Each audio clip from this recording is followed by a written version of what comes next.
সুপ্রিয় শিক্ষার্থীবৃন্দ, আসসালামু আলাইকুম। আশা করি তোমরা সবাই ভালো আছো। তো আজকে আমি যে ক্লাসটি নিব সেটা হচ্ছে তোমার এসএসআই সিটির তৃতীয় অধ্যায়ের প্রথম অংশ। আজকে আমরা এই ক্লাসে শিখব হচ্ছে দশমিক থেকে কিভাবে বাইনারি, অক্টাল এবং হেক্সাডেসিমালে রূপান্তর করা যায়। একটা শিখতে পারলে আমরা বাকিগুলো সবগুলাই পারবো। যেমন দশমিক থেকে যদি আমরা বাইনারি বুঝতে পারি তাহলে দশমিক থেকে অক্টাল এবং হেক্সাডেসিমাল সবগুলাই ইজিলি পারবো। তো ফার্স্ট অফ অল দেখো, আসলে আমরা একটু সংখ্যা পদ্ধতি নিয়ে একটু কথা বলবো। তো সংখ্যা পদ্ধতি আমাদের কয় প্রকার? সংখ্যা পদ্ধতি হচ্ছে আমাদের 4 প্রকার, দেখতে পাচ্ছ। আচ্ছা, ওকে। তো প্রথম হচ্ছে হেক্সাডেসিমাল। তো এখান থেকে আমাদের যেটা একটু মনে রাখতে হবে সেটা হচ্ছে যে তোমার দশমিকের ভিত্তি হচ্ছে কত? 10। ভিত্তিগুলো একটু মনে রাখতে হবে। দেন বাইনারি ভিত্তি হচ্ছে তোমার 2, এরপর অক্টালের ভিত্তি হচ্ছে তোমার 8, আর ডেসিমালের ভিত্তি হচ্ছে তোমার 16। ওকে। এরপর দেখো দশমিকের ভিত্তি 10। এখান থেকে আরেকটা মনে রাখতে হবে যে দশমিকের সংখ্যাগুলো চলবে হচ্ছে তোমার 0 থেকে, 0 পর হচ্ছে 1, এরপর হচ্ছে তোমার 2, এরপর এরকম চলবে 9 পর্যন্ত চলবে আর কি। আর বাইনারি ক্ষেত্রে জাস্ট তোমার 0 আর 1 এই দুইটা কাউন্ট হবে। অক্টালের ক্ষেত্রে অক্টাল ভিত্তি 8, তার মানে এখানে আমাদের সংখ্যা চলবে হচ্ছে তোমার 0 থেকে শুরু করে 7 পর্যন্ত। তাহলে 0, 1, 2 এরকম 7 পর্যন্ত চলবে। এরপর দেখো আসো হেক্সাডেসিমালের ক্ষেত্রে। তো হেক্সাডেসিমালের ক্ষেত্রে আমাদের নরমালি 0 থেকে 9 পর্যন্ত নরমাল ভাবে চলবে। এরপরে দেখবা যে 10-এর ক্ষেত্রে আমাদের কয়েকটা একটু সাংকেতিক চিহ্ন মনে রাখতে হবে। সেটা হচ্ছে যে তোমার দেখো যে যদি 10 হয় তাহলে 10-এর জন্য আমাদের এ মনে রাখতে হবে, আবার 11-এর জন্য হচ্ছে তোমার বি, এরপর তোমার 12-এর জন্য হচ্ছে তোমার সি, 13-এর জন্য হচ্ছে তোমার ডি, এরপর 14-এর জন্য হচ্ছে ই, এবং লাস্ট 15-এর জন্য হচ্ছে আমাদের এফ। ওকে। তার মানে এফ মানে আমাদের মনে রাখতে হবে 15, ই মান মনে রাখতে হবে 14, ডি মান হচ্ছে তোমার 13, এরকম আর কি। ওকে। তো চলো আমরা প্রথমে যেটা পড়বো সেটা হচ্ছে যে আমরা প্রথম পর্ব হচ্ছে তোমার দশমিক থেকে বাইনারি, এটা একটা রূপান্তর শিখবো। একটা শিখলে বাকিগুলো ইনশাআল্লাহ পারবো।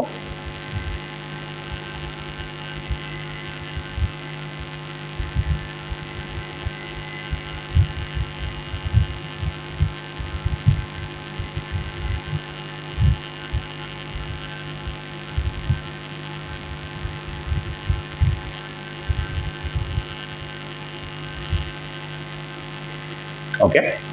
তাহলে আমরা প্রথম শিখবো কি? দশমিক থেকে বাইনারি। একটু বোঝার চেষ্টা করো, মনোযোগ দিও ক্লাসে। একটা বুঝতে পারলে বাকি দুইটা ইজিলি পারবা। তো চলো আমরা একটা উদাহরণের মাধ্যমে বুঝি। মনে করো যেখানে আমরা লিখলাম 25.12, এই সংখ্যাটা আমাদের আছে হচ্ছে দশমিকে। বুঝবো কিভাবে দশমিকে? এই যে দেখো তোমার কি আছে, ভিত্তি 10 দেওয়া আছে। ভিত্তি থেকে আমাদের বুঝতে হবে যে এটা হচ্ছে আমাদের দশমিকে আছে। তো আমরা মনে করি রূপান্তর করতে পারবো বাইনারিতে। যেমন ভিত্তি দিলাম 2, তার মানে বুঝতে হবে যে আমাকে এটা বাইনারিতে রূপান্তর করতে হবে। তো প্রিয় শিক্ষার্থীবৃন্দ, খেয়াল করো যে এখানে এই যে তুমি দশমিকটা দেখতে পাচ্ছ, এই দশমিকের আগে আমাদের এখানে দুইটা অংশ আমাদের মনে রাখতে হবে। যে দশমিকের আগে যে অংশ এটা হচ্ছে তোমার পূর্ণাংশ, এবং দশমিকের পরে যেটা এটা হচ্ছে তোমার ভগ্নাংশ। তো আমাদের পূর্ণাংশ একভাবে করতে হবে আর ভগ্নাংশ আরেকভাবে করতে হবে। তো পূর্ণাংশ করার সময় আমাদের যে এখানে ভিত্তি যেটা থাকবে, এখানে যেমন ভিত্তি আছে 2, তো আমরা কি করব? ভিত্তি দ্বারা আমরা পূর্ণাংশকে ভাগ করব এবং ভগ্নাংশকে গুণ করব।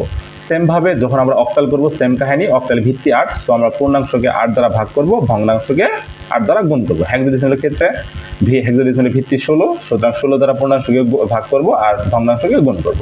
তো একটা বুঝলে হয়ে যাবে। তো চলো দেখো আমরা প্রথমে একটু পূর্ণাংশ নিয়ে কাজ করি।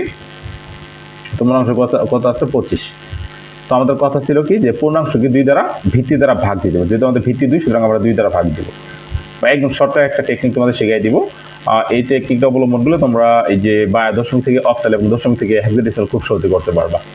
আচ্ছা দেখো, তোমার প্রথম কাজ হচ্ছে যে তুমি যেহেতু 2 দ্বারা ভাগ দিবা, ভাগ দেওয়ার পর দেখবা যে কি আসে। যেমন 25 যদি আমি 2 দ্বারা ভাগ দিয়ে দেখবো যে আমি 12.5 এরকম কিছু কিছু একটা আসবে। তো তুমি যেটা করবা, এই যে দশমিকের আগে যে সংখ্যাটা পাবা, এই দশমিক সংখ্যাটা তুমি কোথায় বসিয়ে দিবা? এই জায়গায় বসিয়ে দিবা। ওকে। দেন কি করবা, যে সংখ্যাটা তুমি এই জায়গায় বসালে এটার এই যে এখানে যেটা ভিত্তি হিসেবে আছে দুইটার গুণ করবা। তাহলে গুণ হলে কত আসবে? দেখো 2 দুগুণে 24। তাহলে তুমি গুণ করে পাইলে 24, আর উপরে আসছে হচ্ছে 25। তাহলে কত কম লিখছো? 1 কম লিখছো, সুতরাং টান দিয়ে 1 বসাই দিবা। তুমি এই নিয়মটা যদি ফলো করো তাহলে তুমি দশমিক থেকে অক্টাল এবং দশমিক থেকে হেক্সাডেসিমাল খুব সহজে ইজিলি পারবা। ওকে। তো এরপর কি করবো আমরা? এখন আবার 2 দিয়ে ভাগ দিব। 2 দিয়ে ভাগ দিলে 12টা ভাগ দিবা, দেখবা যে 6 এসে গেছে, মিলে গেছে। যদি দেখো যে মিলে যায় তাহলে কি করবা? বসাইতে টান দিয়ে 0 বসাই দিও। যেমন দেখো যদি 2 দিয়ে যদি 12 ভাগ দিই আমি কি পাবো? 6 পাবো। তো 6 বসাইলাম, তাহলে 6 দুগুণে 12 মিলে গেছে, মিলে গেলে টান দিয়ে 0 বসাই দিবা। ওকে, এরপর আসো আবার 2 দিয়ে ভাগ দাও। তো 2 দিয়ে ভাগ দিলে কত আসবে? 3 দুগুণে 6, তাহলে এই যে মিলে গেল, মিলে গেলেই টান দিয়ে 0। পর আবার 2 দিয়ে ভাগ দিবা। তো 2 দিয়ে যদি ভাগ দিই কত আসবে? 2 ওকে 2 মানে 1 পয়েন্ট সামথিং আসবে। তাহলে দশমিকের আগে যে 1টা আসবে, ওই 1টা আমরা এখানে বসাইলাম। এরপর কি করব? এটাকে আর 1 আর 1 গুণ করুন, তাহলে কি পাবো? 2 ওকে 2। তাহলে 2 ওকে 2 গুণ করে পাইলা 2, আর উপরে আছে 3, তাহলে তুমি কত কম লিখছো? 1 কম লিখছো, সুতরাং টান দিয়ে 1 বসাই দিবা। এরপর দেখো লাস্ট আরেকটা জিনিস, এখানে এই যে দেখো এই জায়গায় কিন্তু আমাদের 1 আছে। তো কি করবো? এই জায়গায় আমাদের 1 রাখা যাবে না, এই জায়গায় আমাদের 0 নিয়ে আসবে। 0 কিভাবে নিয়ে আসবো? তো তুমি এখানে আবার 2 দ্বারা ভাগ দিবা। 2 যেহেতু একের ভিতরে যাবে না, না গেলে হয়ে যাবে 0। আর এই যে 1টা দেখলে, এই 1টা এই পাশে চলে আসবে। ঠিক আছে, এটা সকল ক্ষেত্রে এরকম হবে। অক্টালের ক্ষেত্র হবে, হেক্সাডেসিমালের ক্ষেত্র হবে। যদি এই জায়গায় 8 মনে করো যে 5 থাকলো, অক্টালের ভিতরে 8 দিয়ে ভাগ দিলা, তাহলে এই পাশে যেখানে দিবা 0, আর এই পাশে দিবা ওই 5টা এই পাশে বসিয়ে দিবা। আশা করি বুঝতে পারছো। তো দেখো আমরা পূর্ণাংশ কিন্তু খুব সহজে করে ফেললাম। তো পূর্ণাংশ ক্ষেত্রে আমাদের বাইনারি যে মানগুলো আমরা নিব, সেটা হচ্ছে, সরি একটু দেরি হয়ে গেল, সেটা হচ্ছে যে আমরা নিচ থেকে উপর দিকে মানগুলো নিব। তাহলে নিচে কি প্রথম 1 থেকে শুরু, এবং 1 1 0 0 1, এই মানটা হবে আমাদের আনসার। তো আসো তাহলে আমরা 25-এর বাইনারি তাহলে কি পাইলাম? 25-এর বাইনারি পাইলাম হচ্ছে 1 1 0 0 1। ওকে, আশা করি পূর্ণাংশ বুঝতে পারছো। তো চলো এখন আমরা করবো হচ্ছে ভগ্নাংশ। তাহলে ভগ্নাংশ কি আছে? ভগ্নাংশ আছে 0.12 আছে, মানে 1 2 আছে।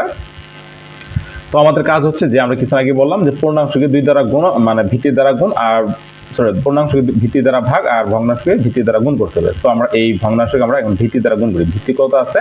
ভিত্তি হচ্ছে আমার 2, তো 2 দ্বারা গুণ করব। ওকে, তাহলে 2 দ্বারা গুণ করলাম। গুণ করলে দেখো তুমি কি পাবা? দেখবা যে 0.12 গুণন যখন 2 দিবা, তখন দেখবা যে 0.24 আসতেছে। তাহলে কি করবা তুমি? এই যে দশমিকের আগে যে 0 আছে, এই 0টা বসাবো হচ্ছে এই পাশে বাম পাশে, আর 0.124টা বসাবো হচ্ছে ডান পাশে। মাঝখানে একটা দাঁড়িয়ে দিবা এভাবে। সরি, মিস্টেক করে ফেললাম।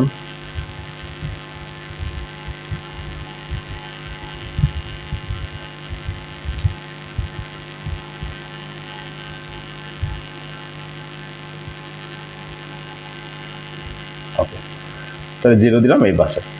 এরপর আবার গুণ দিবা। তো এভাবে তুমি 3 থেকে 4 বার গুণ দিবা। তো আবার যদি আমি ভিত্তি দ্বারা গুণ দিই, তাহলে কত পাবো? পাবো হচ্ছে ধরো যে 0.48 পাবো। তাহলে এই যে 0 দশমিকের আগে যে 0 তুমি পাইলা, এই 0টা বসাবো হচ্ছে এই পাশে, আর 0.48টা বসাবো হচ্ছে এই পাশে। পরে আবার গুণ দিবা, যতক্ষণ না 1 আসছে ততক্ষণ গুণ দিতে থাকবা। তো গুণ দিলে কত আবার 0.96 পাবা। তাহলে এই 0 এই পাশে, আর 0.96 হচ্ছে এই পাশে। পরে আবার গুণ দিবা, এভাবে 4 বার, সর্বোচ্চ 4 বার গেলে হয়ে যাবে। তো 4 বার গুণ দিলে দেখো কত আসতেছে তোমার, সরি লাস্ট বার গুণ দিলে যে 0.96 এর 2 দ্বারা গুণ দিলে দেখবো যে 1.92 আসবে। তাহলে দেখো যে দশমিক আগে যে 1, তাহলে 1 বসাবো হচ্ছে এই পাশে, আর 0.92 বসাবো এই পাশে। তো এইভাবে আমার চলতেই থাকবে।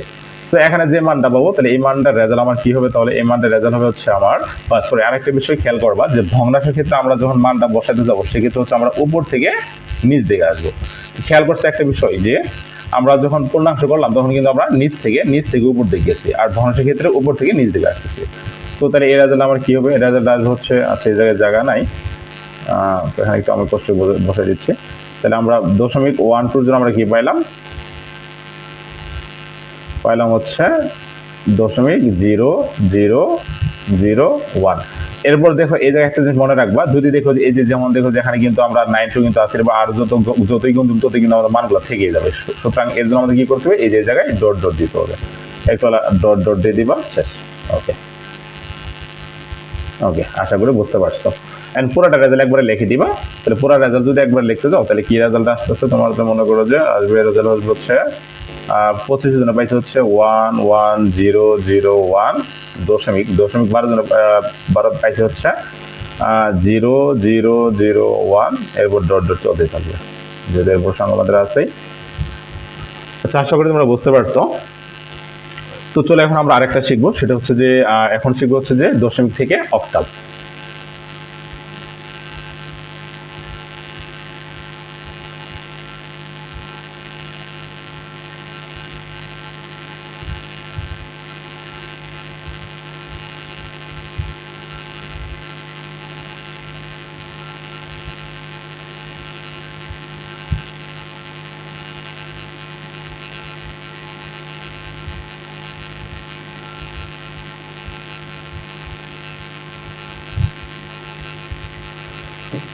তো এখন শিখবো হচ্ছে আমরা কি দশমিক থেকে অক্টাল শিখবো। সেম যারা তোমরা এটা বুঝতে পারছো যে দশমিক থেকে যারা বাইনারি বুঝতে পারছো, অক্টাল আর খুব সহজেই বুঝতে পারবা। আচ্ছা, এখানে আমি একটা উদাহরণ দিই যে 75.12, এটা আমার দশমিকে আছে, এটা আমরা কিসে নিয়ে যাবো, অক্টালে নিয়ে যাব।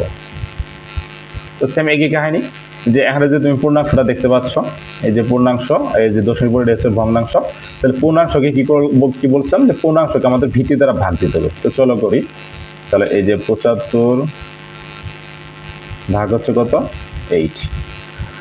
ওকে, তাহলে দেখো তুমি যখন 75কে 8 দিয়ে ভাগ দিবা, দেখবা যে তুমি 9 পয়েন্ট সামথিং পাবা, 9 দশমিক সামথিং পাবা। তো দশমিকের আগে যে 9 আছে, এই 9টা তুমি নিবা, নিয়ে এই জায়গায় বসাবা। এখন তোমার কাজ হচ্ছে যে সংখ্যাটা তুমি এই জায়গায় বসাইলা, এটার এই যে ভিত্তি 8 গুণ করবা, তাহলে 8 গুণ কত হবে, 72। তাহলে তুমি গুণ করে যে মানটা পাইলে, এই মানটা তোমার এই যে উপরের মান থেকে কত কম আছে, তো উপরে হচ্ছে 75, নিচে গুণ করে পাইলাম 72, তাহলে কত কম আছে, 3 কম আছে, সুতরাং টান দিয়ে 3 বসাই দিবা। এরপর আবার 8 দিয়ে ভাগ দাও, এখন 9কে 8 দিয়ে ভাগ দাও, ভাগলে কত, 1 পয়েন্ট সাম দশমিক পাবা। তাহলে দেখো যেহেতু এই যে দশমিক আগে যেটা আছে 1, এই 1টা তুমি এই জায়গায় বসাই দিবা, এরপর টান দাও। দেখো এখন কি করবা, যাকে বসে তাকে আর এই যে ভিত্তি গুণ করবা, তাহলে এই 1 আর 8 গুণ করলে কত হবে, 8 কে 8। তাহলে দেখো উপরে আছে 9, নিচে হইলো 8 কে 8 গুণ করে আমরা 8 পেলাম। তাহলে উপরে থেকে আমি কত কম লিখছি, 1 কম লিখছি, সুতরাং টান দিয়ে 1 বসাই দিবা।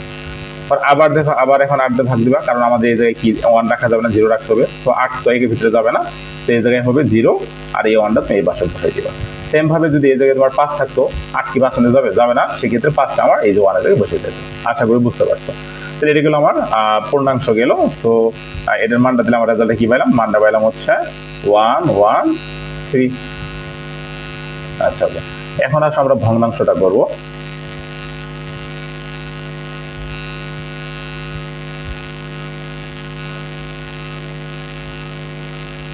তো প্রিয় শিক্ষার্থীবৃন্দ, দেখো বা ভগ্নাংশ আগের মতোই যে যেটা করাইলাম, যে তুমি কি করবা, ভিত্তি দ্বারা গুণ দিবা। তো ভিত্তি কত, আমার ভিত্তি হচ্ছে 8, তো 8 দ্বারা আমি গুণ দিলাম।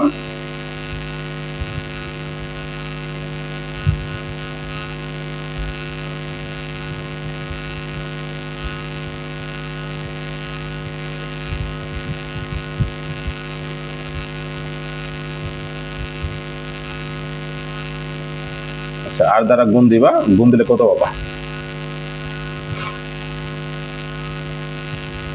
আচ্ছা 0.96 পাবা। তাহলে এই যে দশমিক আগে যে 0 পাইলা, তাহলে 0 বসাবো হচ্ছে এই জায়গায়, আর 96 বসাবো হচ্ছে এই পাশে। ওকে, পর আবার গুণন 8 দিবা, এভাবে 3-4 বার যাবা।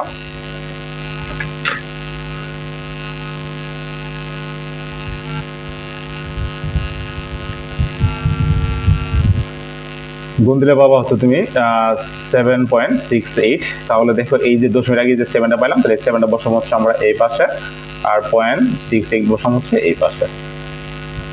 আবার গুণ দাও, তো ন্যূনতম 3 বার তোমাকে অবশ্যই নিতে হবে।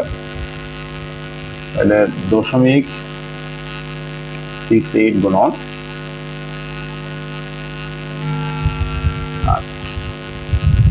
আসতে হচ্ছে তোমার 5.44 আসছে। তাহলে 0.44টা হচ্ছে এই পাশে বসাবা, আর 5টা হচ্ছে এই পাশে বসাবা। তো তাহলে আমরা দশমিক জনের রেজাল্ট কি পেলাম, দশমিক জনের রেজাল্ট পেলাম হচ্ছে তোমার ওই যে সেম উপর থেকে আসবা, এই যে উপর থেকে নিচ দিকে আসবা, তাহলে কত আসবে, 0.075, 0.075 পেলাম আমরা। তো এটা হচ্ছে আনসার। তো তুমি তো এভাবে লিখবে, একটা লিখবে না, তুমি একবার আনসার লিখবা। যেমন 75 জন্য কত পাইছে, 113, তাহলে টোটাল রেজাল্ট কি আসবে, রেজাল্ট আসবে হচ্ছে তোমার 113.075। আরেকটা বিষয় আমি বলতে ভুলে গেছিলাম, যে এই জায়গায় কিন্তু ডট ডট দিতে হবে, কারণ আমাদের যেহেতু এই যে দেখো 44 আছে, এরপর আরো বন্ধু আরো মান আসবে, তো ডট এরকম চলতে থাকবে। তো এটি হবে আনসার। ওকে, আশা করি তোমরা বুঝতে পারছো। তো লাস্ট তোমরা এইভাবে এই যে হেক্সাডেসিমাল যে আছে না, হেক্সাডেসিমাল তোমরা সেম একইভাবে করবা।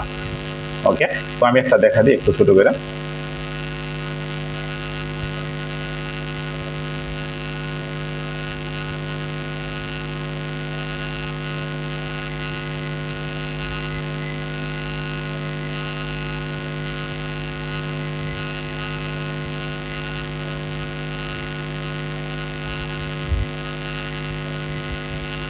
এখন আমরা এটা থেকে আমরা হেক্সাডেসিমাল করব, হেক্সা করব,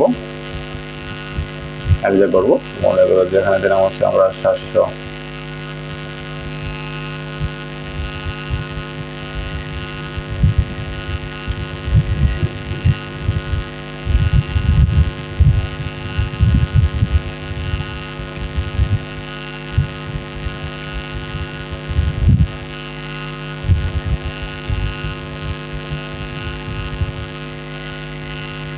আমরা তার একটা করি 735 ধরে নেব, যেখানে দিলাম হচ্ছে তোমার মনে করো যে 16 দিলাম,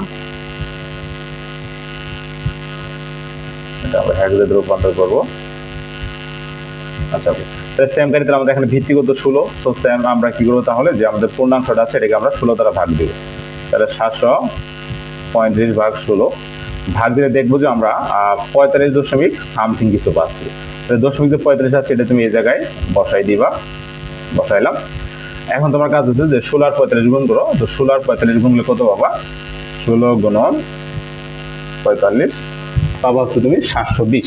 তাহলে দেখো ওই যে আগের নিয়ম, ওই যে 45 আমি এই যে এই ভিত্তি আর যেখানে যেটা পেলাম এটা গুণ করে পেলাম 720, তাহলে আমি 735 থেকে লিখছি 720 পাইলাম, তাহলে কত কম লিখছি আমি 15 কম লিখছি, তাহলে টান দিয়ে তুমি এখানে 15 বসাই দিবা। সেম ভাবে এখন তুমি আবার 16 দিয়ে ভাগ দাও, তাহলে কত পাবা, দেখো যে 45 16 করে বাদ 2 বাজে তুমি ভাগ দিলে পাবা 2 দশমিক সামথিং পাবা, তাহলে 2টা তুমি এখানে বসাই দাও। তাহলে এখন কি করবা, যেটাকে বসে এটার ভিত্তি গুণ করো, 16 আর 2 গুণ করলে কত পাবা, 32 পাবা। তাহলে আচ্ছা 45 তুমি পাইলা 32, তাহলে কত কম লিখছো, 45 থেকে কত কম লিখছো, তুমি 13 কম লিখছো, সুতরাং টান এখানে 13 বসাই দিবা। পরে এখন আবার 16 দিয়ে ভাগ দিবা, ভাগ দিলে দেখবা যে 16 কি 2 মিটার যাবে না, সুতরাং এই জায়গায় 0 আর দুইটা দিবা হচ্ছে এই পাশে। তো আশা করি বুঝতে পারছি। তো এখানে সুপ্রিয় শিক্ষার্থী কিন্তু খেয়াল করো, এখানে আমাদের আরেকটা বোঝার বিষয় খুবই ইম্পর্টেন্ট, যে এখানে যে বোঝার বিষয় সেটা হলো যে এখানে যে 15 আছে না, 15 দেখতে পাচ্ছি, আমি এখানে 15 লিখবো না, 15 জন আমাদের কি লিখতে হবে, এই যে এই জায়গায় ছিল 15 জন আমাদের কি ছিল, f ছিল, তাই না? তো আমরা ব্র্যাকেটের ভিতরে সংক্ষিপ্তভাবে f লিখে দিব। তাহলে 13 জনে কি লিখবো, 13 জনে লিখবো হচ্ছে আমরা d। তো তাহলে আমাদের রেজাল্ট কি আসবে, রেজাল্ট আসবে হচ্ছে আমাদের কি পাবো, 2bf। এরপর কি করবা, তুমি দশমিকটা করবা, দশমিকটা সেম এইভাবে দেখবা যে হচ্ছে কিনা, তো এইভাবে মিলাই দিবা। আশা করি তোমরা বুঝতে পারছো। সবাইকে ধন্যবাদ। নেক্সট ভিডিও পাওয়ার জন্য তোমরা সবাই আমার চ্যানেলটি সাবস্ক্রাইব করে পাশে থাকো।